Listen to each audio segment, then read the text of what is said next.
Okay, here we are, back with my guy Charlie here, and we're still building his skills. Good boy, he's much better outside, he's much more comfortable. He's insecure, right?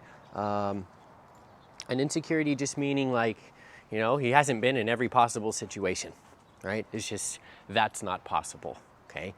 So, meaning, even if it was possible to be in every single situation, okay, have we developed the correct mindset in the situation, right? So one, it's not possible, okay? It's life, it's not possible. But the other side is, just because you're in the situation, have you developed confidence in the situation?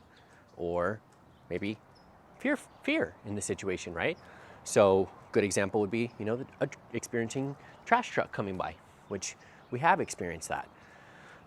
Your dog either, again, is going to be fearful and run away from it, or is going to be relaxed and neutral around it, right? So building confidence has to do with learning to relax around things. Okay, so in theory here, there's no way that Charlie here is confident in every situation because he's never been able to relax. Why has he never been able to relax? Because he doesn't have any skills. Because he wasn't able to take direction. He wasn't able to follow on a leash, right? He wasn't able to control himself and to slow his brain down and to focus on us. Why? Because he doesn't have any obedience, right? If your dog doesn't have any obedience, there's no way that we can communicate in different situations and get our dog to relax. Okay, so sit. We're on our way there. Good boy. We're on our way there. Simply giving him strong obedience, teaching him to follow us and to pay attention to us. That way, he can experience what's going on, but focusing on us, which in reality is leadership. Here, a car went by. Look at his response, okay? Look at his response, right? He gets up, he throws his head over, right? He's not able to just be like, oh, cars come by, right? He's always like, what is that? Okay, so come on. So what we need to do is, again, our obedience will allow us to take his brain away from that so he can focus on us and allow the car to go by, right? So I believe that when we can get our dogs to focus on obedience or us, then the distractions will fade away, right? They won't be so jumpy. They won't be so, oh my gosh, what is that? Okay. That's a normal response, okay? But some more than others, okay? Meaning that response may be greater than others based on the feedback that we give our dogs, okay? So, good boy, come on, let's go. So notice, yeah, I gave no feedback there in terms of, yeah, that's just a car going by, right? If I'm trying to develop some leadership here between the two of us so that Charlie can look at me and be like, oh, well, this guy's not fazed by that noise. Neither should I, right? Neither should I. So, come on. Feedback, right? Feedback when your dog jumps into a certain state of mind. What feedback do you give? So when you have no skills developed, okay, your best bet, again, is just to remain calm in the situation, okay? If you have the skills, then we can tell them what to do, right? We can tell them to lay down and relax, right? So essentially, that's socialization, right? So Charlie hasn't been socialized correctly because he hasn't been taught how to relax, okay? Sit. Good boy. So we're building the skills, yes, to get him to relax, okay? So here comes another car. Look at his response. Yay, much better, right? Car goes by. He's still a little weird about eating the food there, okay? Okay, come on. Come on. So again, do we need to feed your dog there so that they can get better with the car going by? No. Okay, no. I mean, In theory, look, you could have 100 cars go by, and every time the car goes by, you give him food. Okay, but in reality, it's just desensitizing him, right? It's just desensitizing him to the noise. Do you think that, the car going by, he'll associate car with food? Again, in theory, he could, right? Or you could just sit there and 100 cars will go by and he'll be like, oh, okay, 100 cars went by, nothing bad happened, right? It's based off of pattern. Okay, come on, let's go. Pattern, right? They end up picking it up based off of previously. This is what happened, right? Car went by, nothing bad happened, right? So the reason why we're getting better here is because we're in our, our third day here, right? Sit, sit. As you can see, car's honking, right? Car's honking. His brain goes there, right? Come on, Charlie, let's go. So we need to keep him engaged and keep him focused, okay? He gets in his head. Come on, good boy. Just like humans that are anxious, right? Nervous. Come on, let's go. They get in their head. What do you do for that? You need to do something that gets you out of your head, right? You need to do a physical activity. Come on, let's go. You need to do something challenging, get you out of your head, right? Just like human, dogs are their own worst enemy, right? They get in their head. But obviously, they don't understand, right? They don't understand the world. This is a human world here, right? So he doesn't understand, so we have to be that outlet. Come on, let's go. Good. So what I'm looking for here is, come on, let's go. A little more effort, right? I want him to follow. He's essentially a little behind. Good boy. We're just walking back and forth here. Good boy. Working on his leash manners. Good boy. Sit. Good boy. Stay. Stay. So let's keep working his obedience. We keep getting that yawn. That's exactly what we want to see, right? That yawn is us, stay, challenging him.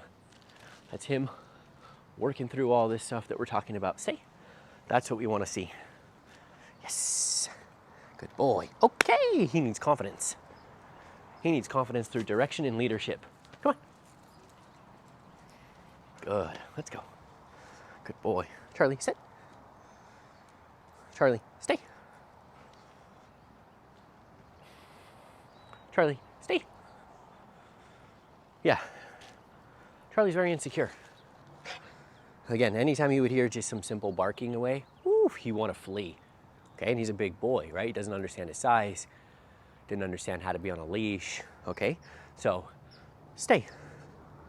So, often whenever I'll tell someone that their dog is insecure, okay, or nervous, they're really surprised. They're really shocked. Oh, wow, not like that at home. Well, of course they're not like that at home, because that's their area, right? At the same time, what does that mean? Okay, because I bet you, from what I know, come on, boy, let's go. Charlie will give the same response to a trash truck no matter the environment. So whether it's at his home or here, his response will be the same. Because if he was confident around the trash truck at home, then he would be confident around the trash truck elsewhere. Because he has an understanding of what that noise is. Okay, sit. So, now, I also think, good boy, good boy. Here we go. Again, car driving, right? Car driving. You see? His brain starts to go elsewhere. Come on, let's go. Keep it moving, right? So yes, I'm trying to come to a stop and advance here, right? But once that brain goes into that, oh my gosh mode, keep it moving, okay? I also think that, come on, let's go. We see a greater level of nervousness because I'm working on it. Owners often do not see the nervousness because they are not working on it. They are not requiring their dog to be in those environments. They're letting the dog choose, right? Come on. Simply having to be on a leash will create some of that nervousness because now the dog can't get away. You might not see your dog being nervous at home because you're not requiring him to actually stay there and experience it. The dog knows, oh, I hear that sound and I go away. You might not even see it.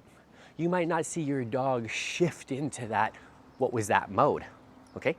And so it's going to be very easy for him to all of a sudden hear that noise and like run to his bed. Run to his bed, run inside, stay in there, right? So all of a sudden here, when we start actually working on these things, they cannot get away.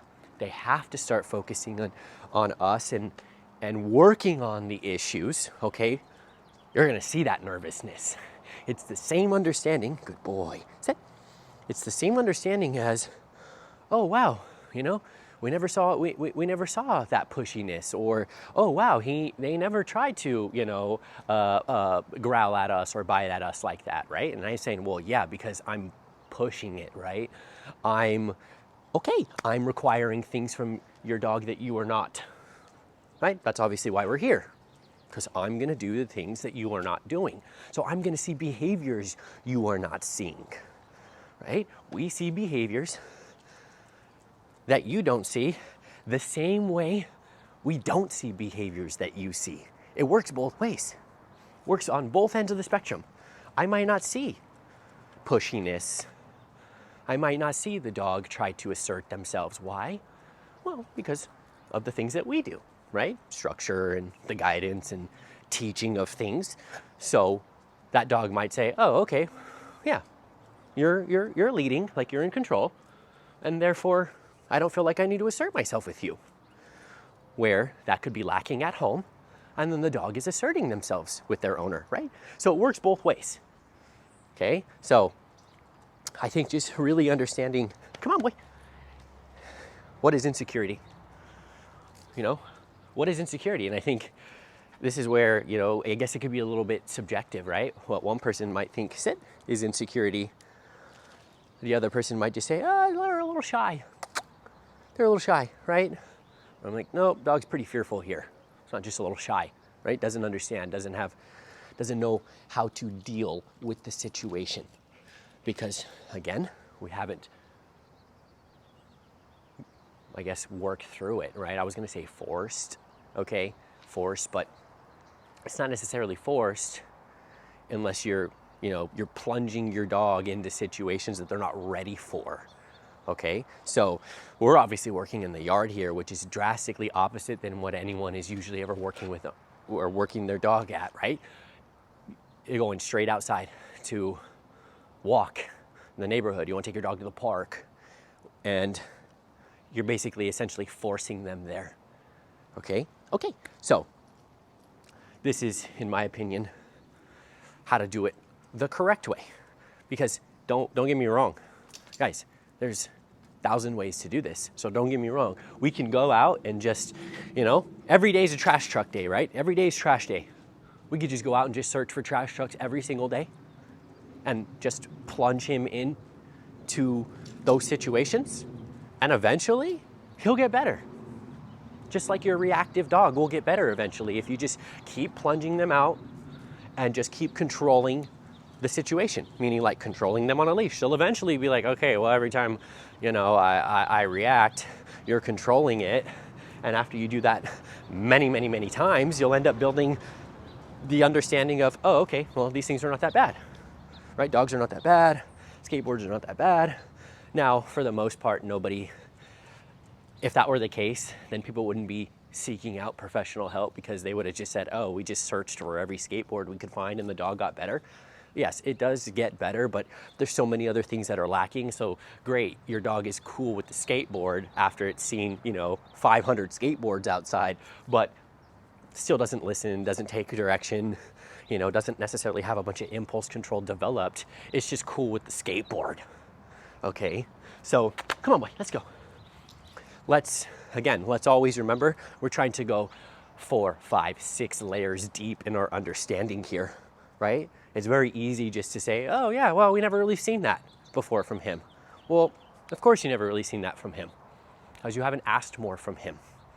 The moment you start asking more from your dog is the moment that you might start seeing these things pop up, right? All of a sudden he's like, well, I'm not used to even having to be on a leash here. And like, you know, one of my owners doesn't walk me. Okay, so it's very hard for me to believe that, you know, our dogs are going to be the most confident creatures if they're lacking all of these skills and, you know, half of the family can't walk the dog. And if the other half of the family is walking the dog, but doesn't have any control of the dog, and he doesn't take any direction, then there's no way our dog is confident, right? So really, sit, sit. Come on, let's go, come on. Good, so, right, you can see he starts paying attention elsewhere, right? I'm also obviously breaking this down, not necessarily fully, I'm just not necessarily fully engaged here, right? I'm just kind of going through some reps and motions here to keep his brain going. We'll end up getting back into this, just me and him one-on-one. Okay, but the moment his brain goes into that, oh my gosh, what is that? We need to tell him to do something, right? Which should, right now should just be follow, okay? Eventually we're gonna get to our downstay where he's gonna be holding a downstay outside for quite some time with us so that we can get him to relax outside. Right now we have to keep the brain going, okay? Brain needs to be moving forward. Come on, boy, good boy. See, truck went by, you know, right? Brakes or whatever, he does this, right? He gets startled. I don't know what that means, right? He doesn't understand. So, yeah, Charlie here has just not been socialized. So socialized again, meaning how to experience the real world in a relaxed, calm manner, right? Not just put out in the environment. That's again, as we just broke down, I think the incorrect way to do it, and that's how you actually develop insecurity. We develop the insecurity by plunging the dog in situations and not giving the correct feedback and or just not doing anything with the dog altogether, right? So they get tunnel vision. They only know their yard, they only know their house, they only know their people, right? They don't know that there's more out there, which is why, come on, let's go. I mean, you know, birds, like, guys, this guy's pretty insecure here, okay? He's pretty insecure in terms of like, he can't hear a bird without sort of freezing, okay? But, yeah, they get tunnel vision, okay? So this is why we want to actually do this here where it's like, we chip away at that tunnel vision with the dog to let them know like, oh, there's more out there. There's more people out there in terms of myself and Cynthia, you know, I can develop this type of relationship with these people in this manner and broadens their perspective, right? That's really what we're looking for. So when someone says, I don't really think the dog needs board and train. One, you know, I'm not sold that someone's really gone through all of this, you know, thinking here, right? It's just not something that they do. But just to say that, you know, I don't really think that my dog needs their perspective broadened or to learn new ways or, you know, just to make them more well-rounded, right? That's really what this is. This is we want to make these dogs as well-rounded as possible, okay? That's how thoughtful that's why this is so thoughtful, right? That's why we break all these things down, because this makes our dogs more well-rounded, right? Which then become better companions and live healthier, happier lives, right? Your dog being insecure with car noises is not a healthy, happy life for a dog.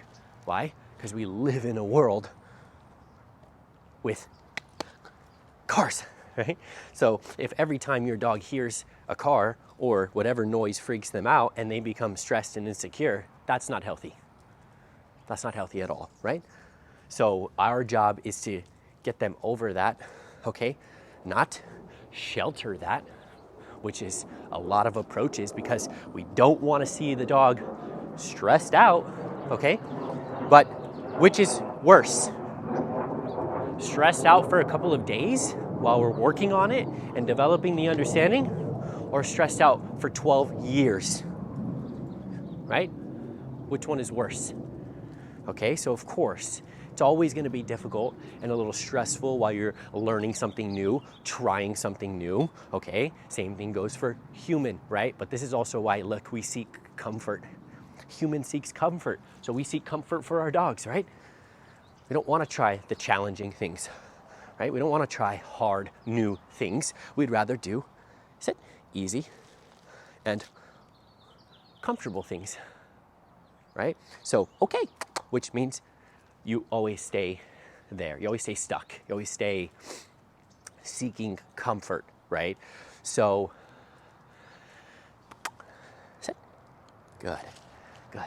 So we're trying to make them more well-rounded so they can live healthy, happier, much less stressful lives, which then means better companions, and now we can do more with our dogs, okay? Okay, if your dog is constantly freaking out at things and you can't take them outside, they end up not going out. You end up having to alter your life around your dog's insecurities, okay? i.e., not able to walk your dog, not able to be social with your friends, not able to have people come over to your house, okay? So in reality, everybody's life becomes affected. Everyone's, right? Not only the dogs, but your life, which, again, good boy. Wow. So look at that, right? Come on, let's go. Same thing there, okay? Yeah, motorcycle goes by. No problem, Charlie, motorcycle goes by. It's all good, dude, follow me. You got it, boy, follow me. Come on, come on. Okay, so really wanted to break down, understanding of insecurity, fearfulness, how it's being developed, how it's not being developed, how you work on it, how you get over it, signs of it, okay? Layers deep, okay? Everything is very surface level these days. Everything is very 30-second videos. Everything is very do this, okay? Nobody's really talking about, well, what about all the things we're not doing, right? Okay, so everyone always wants to ask us, hey, how do we work on this? How do we work on that, right? How do we do this? How do we do that? Well, it's also what we're not doing that's getting us there, right? Good boy, good boy, good boy. Sit. Good boy, right? So the reason, oh, wow, how'd you guys get the dog to do this? Well, we did this and this and this, but we also didn't do this, this, and this, right? You have to have both sides, okay? It's always a balance of both sides, okay? So, okay, in this situation here, I'm keeping his brain moving forward, right? I'm also not letting him sit there and soak in his insecurity, right? That's also what I'm not doing, okay? So yes, I'm teaching him, I'm guiding him, I'm giving him feedback when he's doing a good job, but I'm also not doing those other things, okay? So always very important, because if you never focus on the things you also should not do, it's gonna take you 100 times longer to get to where you wanna be, okay? And in reality, when it comes to dogs, that's, you're being unclear, right? Because you're like, well, I only wanna focus on these areas here, but I don't wanna focus on the other areas that's gonna help me develop that understanding quicker and deeper, okay? We need both sides, right? It has to be like, not only do you need to follow the rules, but, you also, can't do, maybe that's a bad example there. I need to come up with a better example, but you get what I'm saying, okay? You have to do certain things, okay? So let's just take into, you wanna be in better health. You wanna get in better shape, right? Okay, well, you're gonna need to, eat better, and you're gonna need to exercise. You're also gonna need to not do these other things, right? You might have to not drink as much. You might have to, not go out every weekend. You're gonna need to, and that's with whatever it is, right? We're gonna eventually create another channel here to break through into that understanding there, okay? Because I think we're sort of living proof of following a passion here and being successful at a passion, right? Which is, almost the ultimate dream, right? This is the ultimate dream. And so what does it take to get there? And that's essentially what we're doing with our dogs. I am the dog, guys. I was the dog. I needed some structure. I needed the routine. I needed the guidance. I needed to be taught. And once I flourished. Right? I flourished. And that's essentially what we're trying to do with our dogs here. We're trying to get them to flourish through the teaching, through the routine, through the structure, through the guidance, through the leadership, right? That's what they need. So I see myself in the dogs, right? Now, maybe wasn't so insecure, wasn't so fearful, okay?